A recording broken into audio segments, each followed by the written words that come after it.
आज भारत की भूमि की सभी माताओं को सिंधारा दूज का बहुत बहुत बधाई। माता पार्वती, गणगौर महारानी, ब्रह्मचारिणी महारानी, माँ जगत जननी आपके सुहाग को अखंड सौभाग्यवती बनाए, यही भगवान से प्रार्थना। चैत्र के महीने की ये सिंधारा दूज है। आज नवरात्रे की चैत्री नवरात्रे में जो दूज होती है इसको सिंधारा दूज कहते हैं। कौन सी दूज कहते हैं? जम के बोलिए। सिंधारा दूज। सिंधारा दूज का मतलब यह होता है कि कल है तीज, जिसको हमारे यहां गणगौर तीज कहते हैं। शंकर और पार्वती 16 दिन तक तैयार हुए थे और तैयार होने के बाद शिव और पार्वती शिव महापुराण के यजमान बनकर जा रहे थे। तो कल का दिन है वो। कौन सा दिन है कल का? गणगौर तीज का दिन, कल का दिन।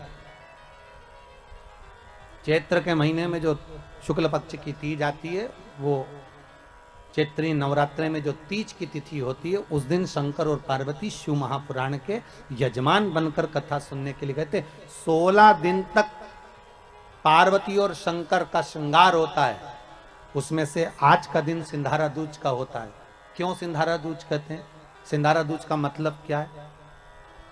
क्यों हिंदू धर्म में सिंधारा दूज मनाई जाती है? किस लिए? आज पूरे भारत की भूमि पर कई माताएं हाथ में मेहंदियां लगाती हैं, चूड़ियां पहनती हैं, सुंदर चुनरी पहनती हैं, मां ब्रह्मचारिणी का पूजन करती हैं, माता का आराधना करती हैं। सिंधारा दूज, उसका कारण केवल इतना सा है। सिंधारा दूज का मतलब यह होता है कि चंचुला देवी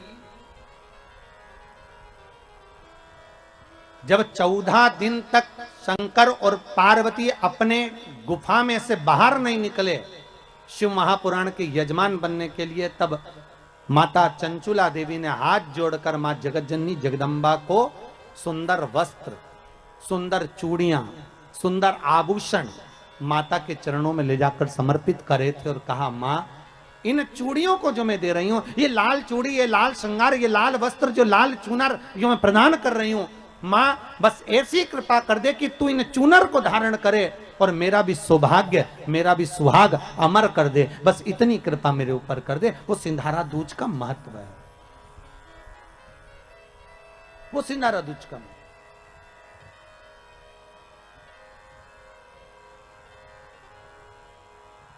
आज भारत की भूमि की सभी माताओं को सिंधारा दूज का बहुत बहुत बधाई। माता पार्वती, गणगौर महारानी, ब्रह्मचारिणी महारानी, मां जगत जननी आपके सुहाग को अखंड सौभाग्यवती बनाए, यही भगवान से प्रार्थना। दिल से बताना, जितनी सौभाग्यवती माताएं होती हैं, ये संक्रांति पर भी 13 चीजें दान करती हैं, 14 चीजें दान करती हैं। बीच में कोई 16 सोमवार का उद्यापन करेंगी तो भी सुहाग की सामग्री देंगी, उद्यापन करेंगी तो भी सुहाग की सामग्री देंगी, कोई कार्य करेंगी तो भी सौभाग्य की सामग्री देंगी। सौभाग्य की सामग्री का दान क्यों किया जाता है? सौभाग्य सूचक वस्तुओं का दान क्यों किया जाता है? सौभाग्य की वस्तुएं क्यों प्रदान करी जाती है, क्यों दी जाती है? उसका कारण क्या है?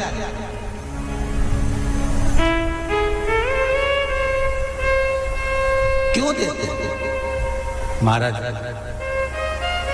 भारत की भूमि की सौभाग्यवती माताओं का एक मन की अभिलाषा रहती है। भारत की भूमि की माताओं की एक अभिलाषा रहती है कि जब उसके प्राण छूटे तो अखंड सौभाग्य धारण करके पति के कंधे पर और पुत्र के कंधे पर शमशान करते।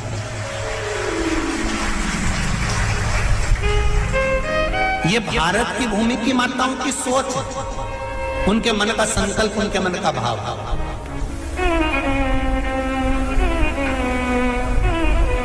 क्यों देते हैं चूड़ी का दान? क्यों देते हैं बिंदी का दान? क्यों देते हैं अखंड सौभाग्य का दान? किस महाराज?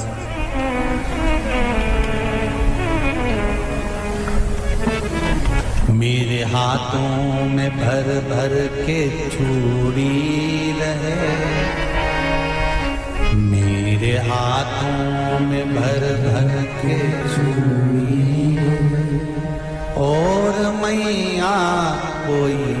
कामना, मेरे मस्तक पे चमकती चूनर रहे, मेरे मस्तक पे चमकती चूनर रहे, और मैया कोई कामना मेरी मांगों में भर भर के सिंदूर रहे, मेरी मांगों में भर भर के सिंदूर रहे, और मैया कोई कामना नहीं, मेरे पाँव में बिछुड़ी का जोड़ा रहे, एक बिछुड़ी नहीं, कितनी? 2, 3, 4, 5, एक एक पाँव में जोड़े से बिछुड़ी होना चाहिए, केवल एक नहीं, सिंगल नहीं। वो तो आजकल का फैशन हो गया महाराज, जो केवल एक बिछुड़ी धारण कर लो उसी में फैशन दिखे। शिव महापुराण की कथा कहती है जब बेटी को विदा करा जाता है और पहली बार बेटी के पांव में जब बिछुड़ी डाली जाती है तो वो बिछुड़ी भी अलग अलग नहीं होती, उस बिछुड़ी के जोड़ को चेन से एक दूसरे से बंधा हुआ होता। बोलो सही है कि गलत?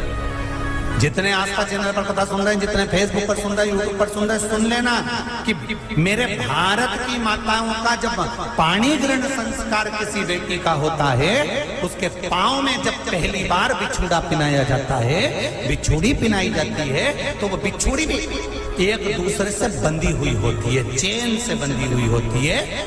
उसको अलग अलग वाली बिछुड़ी शादी के मंडप में नहीं पिनाई जाती। क्यों? जैसे ये बिछुड़ी एक दूसरे से पांव में बंधी हुई है, तुम्हारी जिंदगी अंतिम श्वास तक ऐसी ही बंधी हुई है, यही वो तो अब माताओं ने थोड़ा सा फैशन चेंज कर दिया, अब पांव में ज्यादा बिछुड़ी नहीं बनती, गड़ती है, चुभती है, एक बिछुड़ी धारण है। महाराज पर नहीं, बिछुड़ी भी दो हो, जोड़े से। हमारी माताएं, भारत की भूमि की जो माताएं हैं, ये चूड़ी भी हाथ में पहनती है तो जोड़े से पहनती है। बोलो जैसा सही है कि गलत है? एक अकेली चूड़ी माताएं हाथ में धारण नहीं करती हैं। अगर भारत की भूमि की संस्कारित माताएं हैं और भारत की भूमि की सभ्यता और संस्कृति को जानती है तो अकेली चूड़ी नहीं, जोड़े की चूड़ी पहनेगी, 2 चूड़ा डालेगी, 4 डालेगी, 12 डालेगी, पर सिंगल नहीं, अकेले। महापुराण की कथा ये कहती है कि पार्वती जी ने और गंगा जी ने जितना सौभाग्य का दान दिया है, उनके बराबर दुनिया का कोई व्यक्ति इतना सौभाग्य का दान नहीं दे सकता जो माता गंगा और पार्वती दोनों दान दे रहे हैं।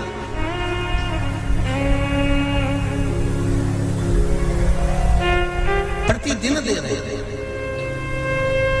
और अब तो फैशन आ गया, तुम लोग जो सौभाग्य का दान देते हो प्लास्टिक की डलिया में देते हो, पर एक एक पुराण को उठा कर देख लेना, एक एक उद्यापन को उठा कर देख लेना, जितनी तुम कथा तुम्हारे घर में छोटी छोटी कथाओं की पोथियां पड़ी हो, उनको उठा कर देख लेना। उसमें नहीं लिखा कि प्लास्टिक की डलिया में सौभाग्य की वस्तु का दान दिया जाता है, उसमें लिखा है बांस की पिटारी में, बांस की डलिया में सौभाग्य की वस्तुओं का दान दिया जाए।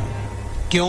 क्योंकि बांस वंश की वृद्धि करता है, बांस सौभाग्य की वृद्धि करता है, और बांस अखंड सौभाग्य, जैसे बांस का पौधा बढ़ते चले जाता है, बढ़ते चले जाता है, उसी तरह बांस की डलिया में जब दान दिया जाता है, बांस की टोकनी में जब दान दिया जाता है, तो ये भाव रखा जाता है कि तुम्हारा सौभाग्य ऐसे ही बढ़ता रहे। पर अब थोड़ा सा फैशन चेंज हो गया तो प्लास्टिक की डलिया,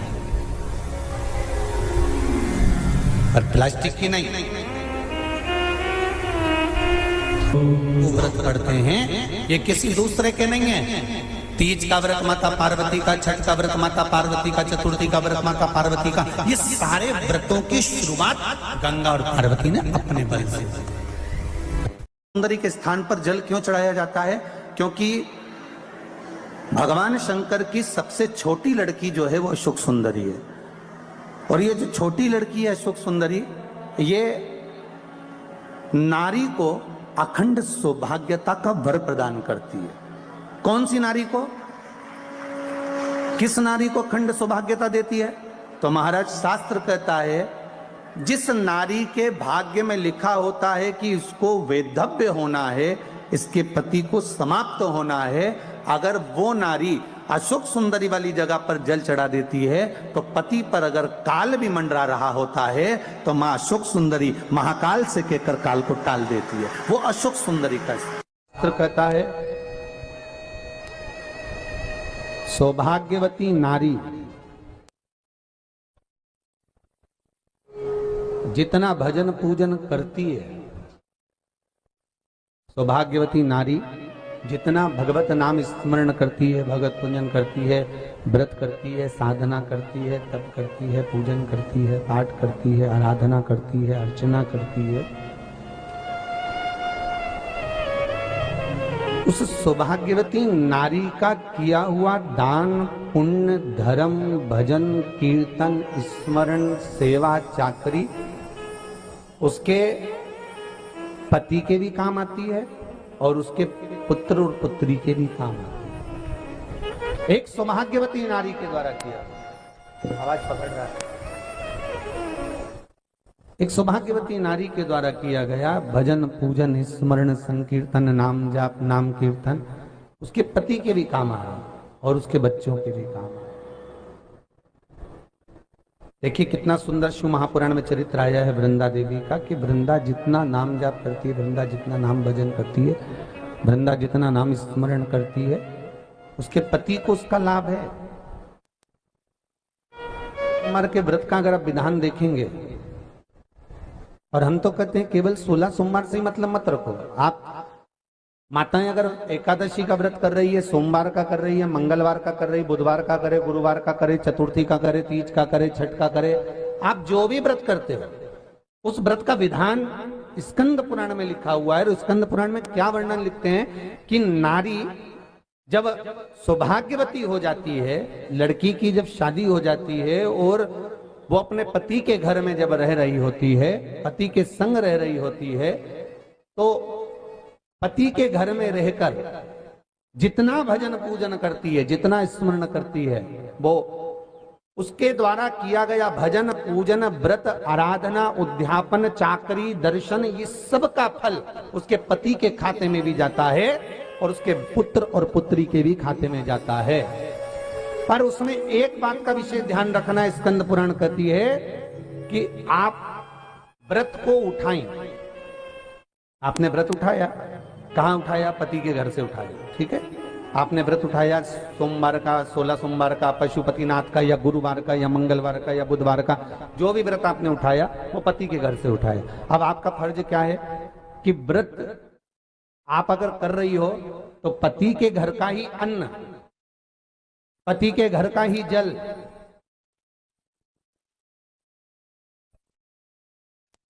पति के घर का ही सुख आनंद महाराज हमको प्राप्त हो।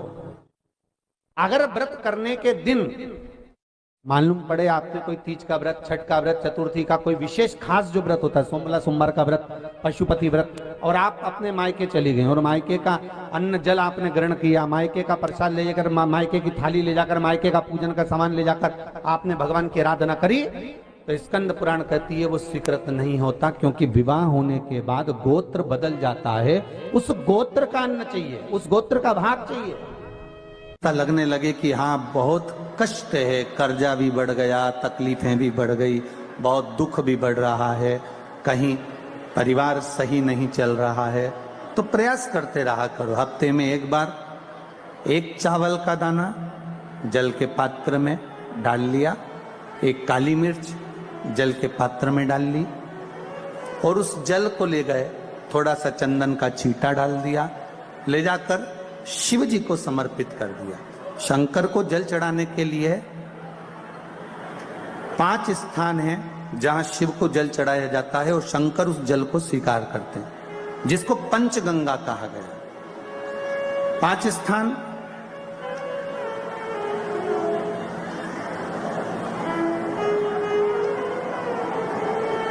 अच्छे से समझ लीजिएगा, जब भी शिव मंदिर में जाएं तो ये 5 स्थान शिव को जल चढ़ाने के लिए ये रखा है। शिवलिंग,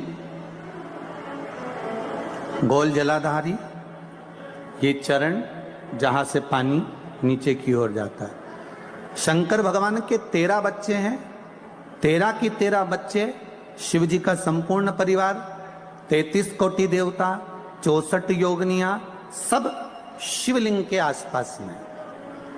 आप शंकर जी के मंदिर में जाकर यह कभी ना विचार करना कि पार्वती जी को ढूंढना पड़ेगा या गणेश जी को ढूंढना पड़ेगा या कार्तिकेय जी को ढूंढना पड़ेगा या भैरव को ढूंढना पड़ेगा। हमें शंकर के मंदिर में जाकर किसी देवता को ढूंढने की जरूरत नहीं है। जहां शंकर भगवान का शिवलिंग रखा हुआ है वो माता जी का हस्तकमल है, माता पार्वती जी का स्थान है। जहां शिवलिंग रखा है वो शंकर भगवान है। जहां जलाधारी है उस जलाधारी के पास में जहां पानी बहता है बीच में अशोक सुंदरी का स्थान है। जहां से पानी बह रहा है उसका राइट भाग वहां गणेश जी का स्थान है, लेफ्ट भाग कार्तिकेय जी का स्थान है। शंकर भगवान के ऊपर जो जल गिर रहा है वो शंकर भगवान की 5 लड़कियां जया, विषहरा, शामली बारी, दौतली, देव, ये शंकर जी की 5 बेटियां ऊपर हैं। जहां से पानी बहकर उस निकासी से, जहां नाली बनी रहती है, पानी जहां से निकलकर बाहर मंदिर के जा रहा है वो 33 कोटि देवताओं का स्थान है। इसलिए सारे मंदिरों की परिक्रमा हो सकती है पर शंकर जी के मंदिर की परिक्रमा नहीं करते, क्योंकि वो जल जो जा रहा है वो 33 कोटि देवताओं का स्थान है, उसको हम लांघ नहीं सकते। वो स्थान जल चढ़ाते समय आप इसका स्मरण रखें। पानी का जब पात्र लेकर जाते हैं मंदिर के अंदर, सबसे पहले शिव जी का जो जलाधारी है उसमें राइट भाग पर अपनी मनोकामना कर कर जल चढ़ाएं, फिर लेफ्ट भाग में चढ़ाएं रोग मुक्ति के लिए। अशोक सुंदरी की जगह पर चढ़ाएं, ये तीसरा स्थान। चौथा स्थान माता पार्वती जी का जो कटी भाग है जहां पर शिवलिंग रखा हुआ है उस भाग पर जल चढ़ाएं, चौथा भाग। 5वां भाग शंकर जी के ऊपर चढ़ाएं। ये 5 जगह पर जल क्रम वाइज चढ़ाएं।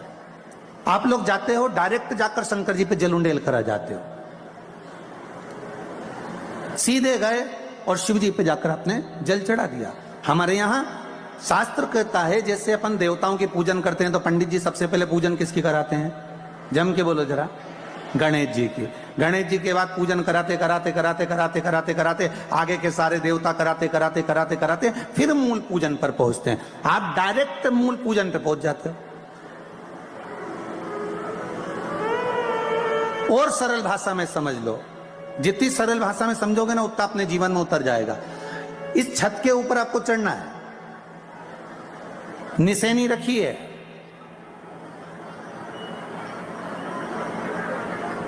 पाए लगे हुए हैं, आप कैसे चढ़ोगे? एक एक पाए पर पांव रखकर चढ़ोगे कि डायरेक्ट पहला पे रखोगे आखिरी पर? जम के बोलिए जरा, एक एक पाए पर पांव रखोगे ना कि धीरे धीरे हमको चढ़ना है।